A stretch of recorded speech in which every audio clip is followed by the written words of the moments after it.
네, 어제 코로나19 검사를 받은 뒤에 일정을 전면 취소한 민주당의 이재명 후보가 음성 판정을 받아서 일정을 다시 시작을 했습니다. 또 국민의힘 윤석열 후보는 오늘 공개 일정이 없는 상태에서 정책 공약 점검에 주력하고 있다는 소식입니다. 자, 두 분과 함께 정치권 소식 짚어보죠.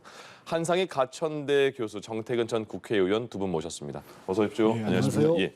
먼저 그 두 양강 후보의 공약을 살펴볼 텐데 최근에 나온 공약이 좀 와닿기 쉬운, 이해하기 쉬운 공약들을 내놓고 있는 것 같아요. 먼저 민주당 이재명 후보 탈모 치료 건보 적용 공약 내세워서 많은 좋은 반응 얻었습니다. 그 이후에 또 소확행이라는 공약인 것 같은데 비정규직 노동자 삶 좀 실질적으로 도움되게 바꾸겠다. 그리고 또 하나는 핸드폰 같은 거 전기 제품, 가전 제품 자기 수리권. 수리비 너무 많이 든다. 그거를 또 수리비 자기가 고칠 수 있기도 하고 부품도 또 여유 있게 좀 확보하겠다. 이런 것도 내놨고요. 이런 등등의 공약 어떻게 보이십니까? 반응이 좋아서 좀 그 기분도 좋을 것 같다는 생각도 들거든요. 이재명 후보는 정책을 꾸준히 발표를 해왔죠. 네. 소확행이라고 해서 이제 소소하지만 확실한 행복 공약을 이제 여태까지 43개인가 됐을 거예요. 네. 상병수당제라든가 뭐 여러 가지 해왔고, 뭐 공정수당 같은 경우 굉장히 좋은 제도. 이게 지금 프랑스나 유럽에서 거의 하고 있는 건데 비정규직은 정규직보다 이 회사 그만두고 다음 직장 탐색 비용이 들잖아요. 네네. 그 탐색 비용을 보전해 준다는 의미예요. 이게 그래서 한 10% 정도를 보전해 주는 게 예. 유럽의 이제 일반적인 거라서 뭐 이런 것들은 우리가 해야죠. 근데 이게 정책이라는 것이 이렇게 선거에서 할 때 보면, 그러니까 네거티브나 뭐 이런 것은 잠깐 유행 같은 거예요. 네. 반짝하고 지지율이 탁 쳤다가 다시 돌아가거든요. 그러니까 복귀하거든요. 예. 눈에 눈에 보이니까 자꾸 그걸 하고 싶어들 해요. 그래서 네거티브 위주로 흘러가는 것 같아요. 정치 공방이나. 예. 근데 이 정책은 눈에 띄질 않아요. 근데 이게 축적이 됩니다. 이게 기초 체력 같은 거거든요. 그래서 꾸준히 정책을 해온 사람들, 그리고 그래서 한 0.01%씩 꾸준히 쌓아온 사람들이 마지막에 가면 힘을 발휘하는 거거든요. 그래서 저는 이재명 후보 같은 경우에는 이제 한 9월 경선 때부터 이 소확행을 꾸준히 발표를 해왔는데 예. 앞으로 이거 좀 뒷심을 좀 2월달에 발휘하지 않을까 뭐 이런 생각을 가지고 있어요. 이 비정규직 공정수당은 경기도지사 때부터 이렇게 이원 공약이라고 하더라고요. 경기도 때 경기도 내부 그 공공기관들의 네. 왜냐하면 이제 기업들의 할 수는 없는 건 이게 법이 아니니까요. 조례잖아요. 예. 그래서 공공기관들이 했던 것이고 지금 뭐 유럽은 프랑스 같은 유럽은 이제 법으로 하죠. 네. 정해져 있는 거죠. 그러니까 알겠습니다. 집권하면은 법으로 해서 전국에 이제 강제를 하겠다라는 거고 저는 굉장히 합리적이라고 봐요. 이거. 알겠습니다. 윤석열 후보는 그 페이스북에 최근에 한 줄로 그냥 딱 공약만 그 발표하는 방식이 있는 것 같아요. 보면 최근에 조금 전에 보니까 병사 월급 200만 원 이렇게 써 있고요. 그러니까 200만 원만 써 있는데 해석해 보니까 병사 월급 200만 원이라는 그 뜻이었고요.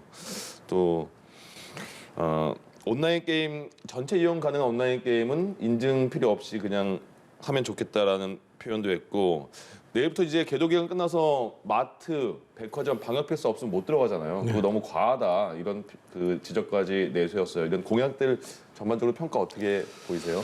일단 대선 후보들이 생활 밀착형의 구체적인 공약을 내세우는 것은 저는 바람직하다고 보여집니다. 네. 뭐 특히 이재명 후보는 상당히 저희가 이제 마이크로 타겟팅이라고 그래가지고 좀 세세하게 유권자 집단을 나누어 가지고 거기에 맞는 그 공약을 내는 거는 타당하다고 생각을 하는데 예. 문제는 그러면 실제로 그것이 지지율에 어떻게 반영되는가의 문제예요. 예. 그러니까 성과가 없다고 볼 수는 없지만 예를 들면 이재명 후보 같은 경우에는 여전히 이제 한 36% 정도의 박스권에 갇혀 있는 거거든요. 네. 그러면은 이제 저희가 볼 때 한 세 가지 정도로 볼 수 있어요. 첫 번째로는 그만큼 정권 교체를 바라는 유권자층이 강고하다 이런 것이 있고 두 번째로는 그런 세세한 공약들이 소위 이재명 후보에 대한 부정적 이미지, 예를 들면 대장동이라든지 말바꾸기라든지 또는 뭐 공약을 계속 번복한다든지 이런 부분들을 상쇄하기 어렵다. 또 한 가지는 세 번째로는 그러면 제기하는 공약이 현실성이 있느냐 이런 문제가 제기되는 거거든요. 그래서 후보들이 공약을 계속 던지는 게 중요한 것이 아니라 실질적으로 유권자들을 움직이고 있구나라는 공약으로 가는 게 대단히 중요한 문제인 거고 네.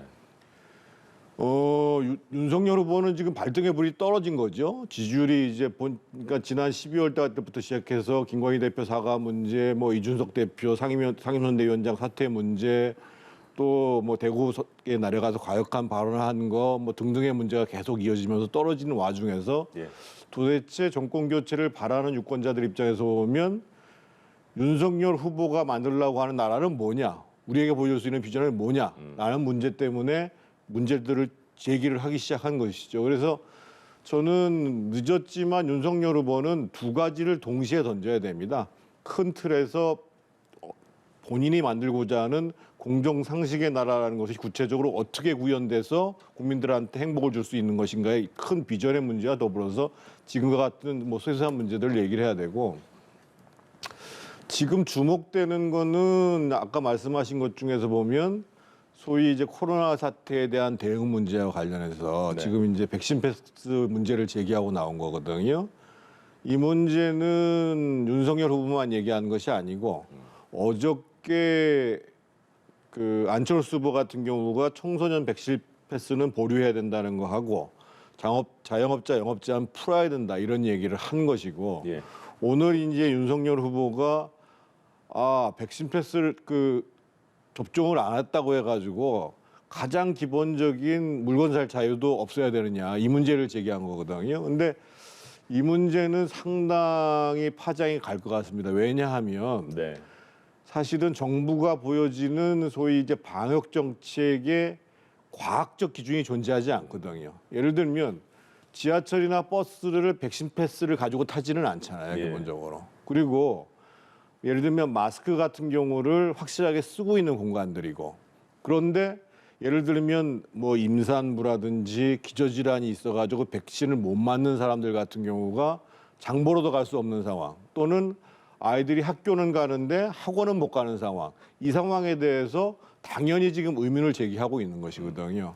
그래서 이 문제는 아마 야권 후보로서는 상당히 주요한 대목에 대한 국민의 기본권에 대한 문제 제기고, 예. 정부도 이 문제에 대해서 상당히 빠른 시간 내에 답을 할 수밖에 없는 이런 상황이 벌어질 것 같습니다. 알겠습니다. 이거는 도대체 왜 이렇게 계속 정치권까지 논란이 됐는지 모르겠는데 정영진 신세계 부회장이 SNS에 초반에 그 기사 시진핑 주석 사진 있는 기사를 올려서 뭐 멸공에 대해서 썼잖아요. 네. 그리고 정치권에서도 뭐 그 윤석열 후보가 마트 가서 멸치랑 콩 샀고 인증샷 보냈고, 다시 또 김정은 위원장 사진을 또 정영진 부회장이 올렸더라고요. 멸공. 조국 전 장관의 글도 리트윗해서 올렸고, 이건 왜 이렇게 이슈가 되는 거예요? 이 상황은요? 공산주의 국가는요. 네. 공산주의는 자본주의와 반대되는 사회 경제 체제를 얘기하는 건데, 예. 공산주의 사회 경제 체제는 32년 전에 망했어요. 지금 중국은 누가 중국을 공산주의 국가라고 하면 중국은 그냥 일당 독재 국가예요. 자본주의 국가거든요. 그런데 이 극우 유튜브들이나 극우 언론, 극우 정치인들이 이 뇌가 청빈한 애들 갖다가 이렇게 동원하는 거예요. 이게 뇌가 청빈하다는 게 형법상 죄는 아닌데, 그러니까 뭐 일반인들이 이렇게 얘기할 수는 있어요. 뭐 그럴 수 있다고 치죠. 뭐 그래서 한둘입니까? 한국에 뇌가 거의 없어 보이는 사람들이. 근데 뭐 신세계 같은 기업이야 중국 시장 안 가면 되죠. 베트남 시장 안 들어가면 되는 거죠. 네. 정치인은 그러면 안 돼요. 대권주자는.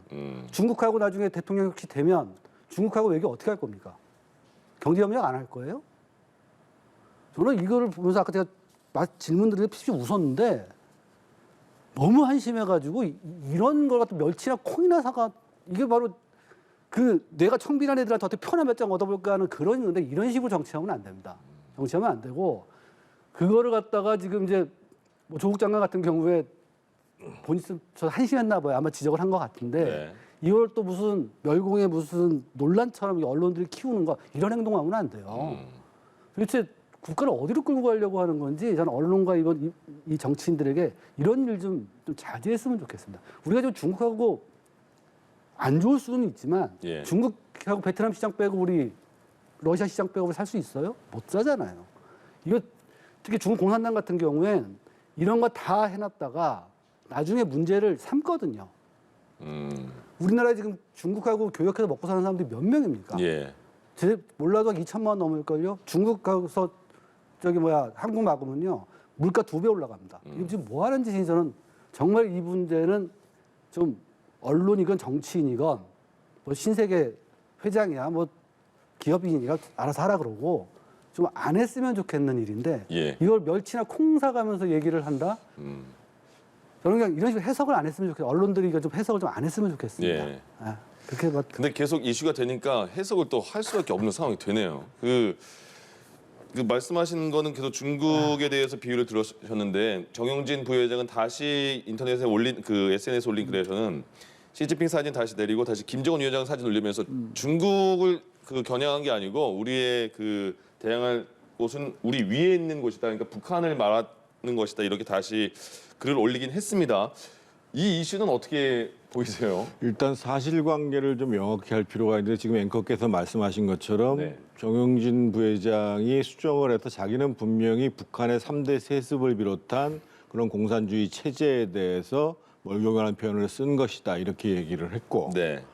그리고 윤석열 후보가 어저께 이마트를 가서 뭐 달걀도 사고 파도 사고 멸치도 사고 콩도 사서 뭐 해시태그를 해서 올렸더니만 기자들이 물어봤잖아요. 그래서 아 이거 정 부회장의 멸공을 지지하는 거냐라고 했더니만 윤석열 후보는 그거와는 상관이 없고 네. 내가 주말에 시간이 남고 강아지 간식도 떨어지고 라면도 떨어져 가지고 사러 나왔다. 예. 이렇게 얘기를 했어요. 그래서 저는 만약에 정영진 부회장은 뭐 자유롭게 멸공을 얘기를 하든 더한 얘기를 하는 건 상관이 없는 문제고 그리고 그건 자기가 기업 오너로서 책임지면 되는 문제고 네. 지금 분명하게 윤석열 후보는 그거와는 관련이 없다라는 얘기를 분명히 한 상황이고 저는 만약에 그 정영진 부회장의 멸공을 지지하는 뜻으로 했다라고 하면 저는 대선 후보로 절대 바람직하지 않다고 생각을 합니다. 그래서 이 문제는 논란을 벌이는 문제가 아니라 이미 윤석열 후보가 정영진 부회장과는 관계가 없다고 얘기를 했으니까 네. 내일이라도 다시 윤석열 후보한테 물어보면 되는데 지금 문제는 나경원 전 의원 그다음에 최지영 전 감사원장도 네. 또 그걸 올렸어요. 계속 멸치콩 계속 이런 그래서 게 따라다니잖아요. 저는 그분들은 얘기는 안 하지만 분명히 멸공이라는 걸 의식하고 올린 것 같아요. 네. 그분들 성향이 그렇고. 그러니까 과거에 예를 들면 황교안, 나경원, 최지영 이런 분들의 생각이 비슷해요.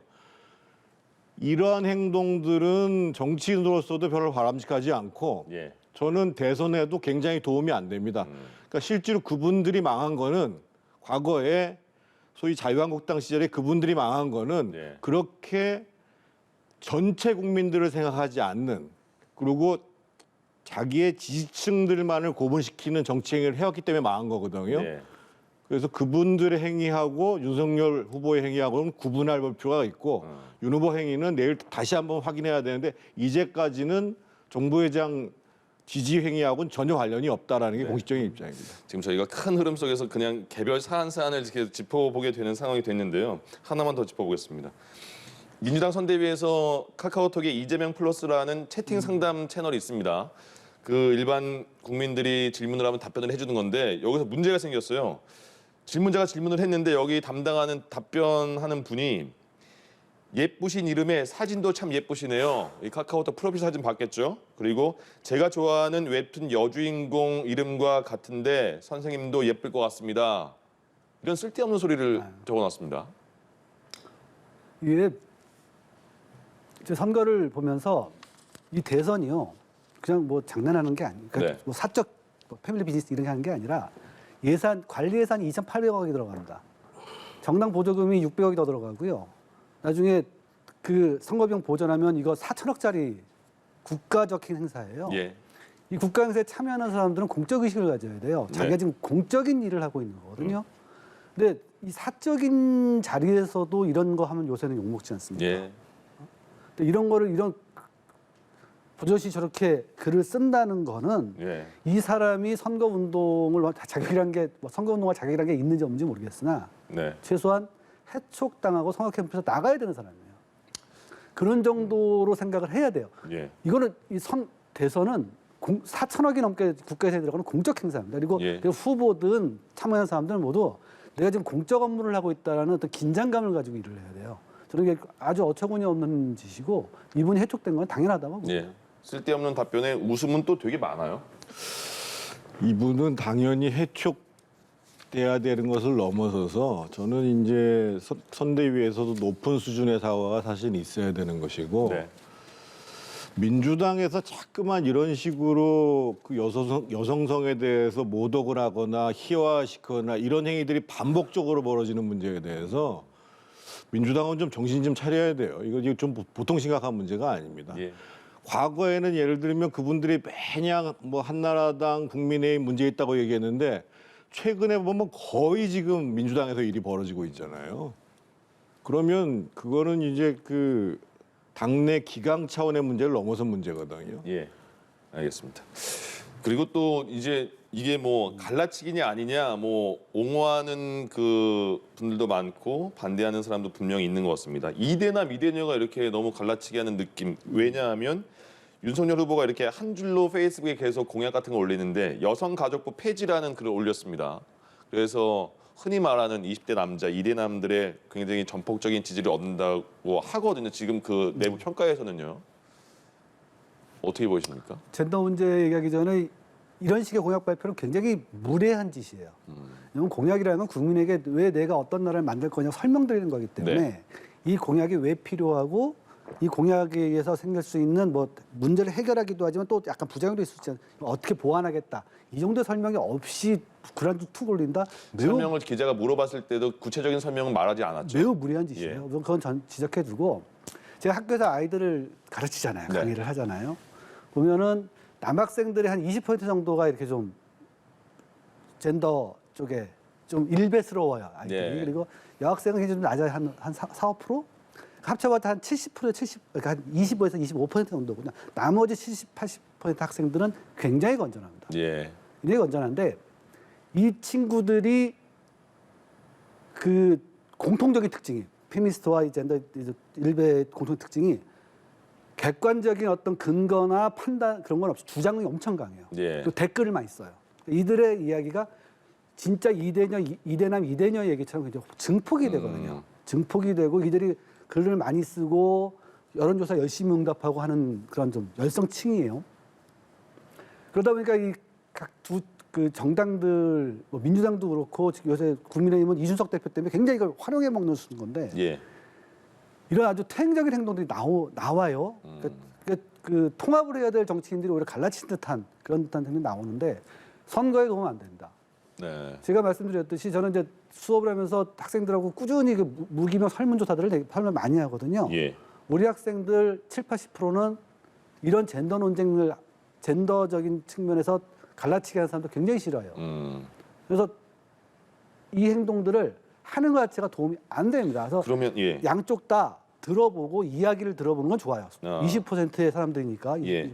이야기를 들어보고 무슨 이런 건 좋은데 이거를 한쪽을 갈라치는 듯한 행동, 뭐 여성가족 폐지 같은 이런 그러니까 성평등 거버넌스를 어떻게 바꾸겠다가 아니라 이렇게 단순히 폐지 이런 식의 젠더를 자각하는 듯한 것은 오히려 좀 선거에도 안 좋고 정치인으로 취할 행동이 아니다라는 말씀을 분명히 알겠습니다. 그럼 이 부분은 조금 더 간단하게 말씀해 주시면 좋을 것 같은데요. 이재명 후보가 페미니즘을 다루는 유튜브 채널에 출연했습니다. 이거는 여기에 대한 그 대한 행동입니까? 아니면 그냥 따로 그 아니에요. 옛날에 팸코나 네. 뭐 DC 인사이드 그 계례 들어가서 네네. 했잖아요. 그걸 올리고 거기에 비판이 있죠. 많았어요. 네.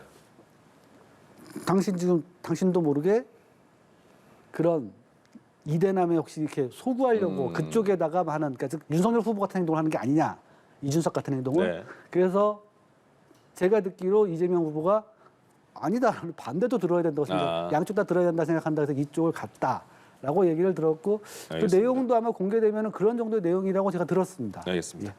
신지혜 그 전 대표를 영입했다가 페미니스트라고 자처하는 분을 영입했다가 다시 그 선대위가 해체되면서 사라졌고 근데 다시 여성가족부 폐지라는 글을 올렸습니다. 지금 윤석열 선대위 전체에 뭔가 일관된 전략 기조가 없다라고 보이는 듯해서 우려스럽죠. 근데 이제 먼저 말씀드리고 싶은 것은 뭐 한 줄 공약이라고 해서 무리할 거는 사실 없어요. 예를 들면 명료한 뜻을 전달하는 홍보 기법이라고 볼 수 있는 네. 거고 예를 들면 뭐 이거보다 더한 거 예를 들어 임기 내 내각제 개헌 이런 거는 한 줄로 내면 금방 알아먹지요. 근데 이제 이 문제와 관련해서는 한 교수님 얘기가 일정 정도 공감이 될 수도 있는 측면이 뭐냐면 예. 윤석열 후보가 지난 10월 달에는 여성가족부를 양성평등가족부로 바꾸겠다고 네. 얘기를 했어요. 근데 그거를 지금 이렇게 폐지 이렇게 나왔거든요. 사실은 그러려면 이렇게 정책이 변환하는 과정들에 대해서 일단 국민의힘 선대위내에서 충분히 논의가 돼야 됩니다.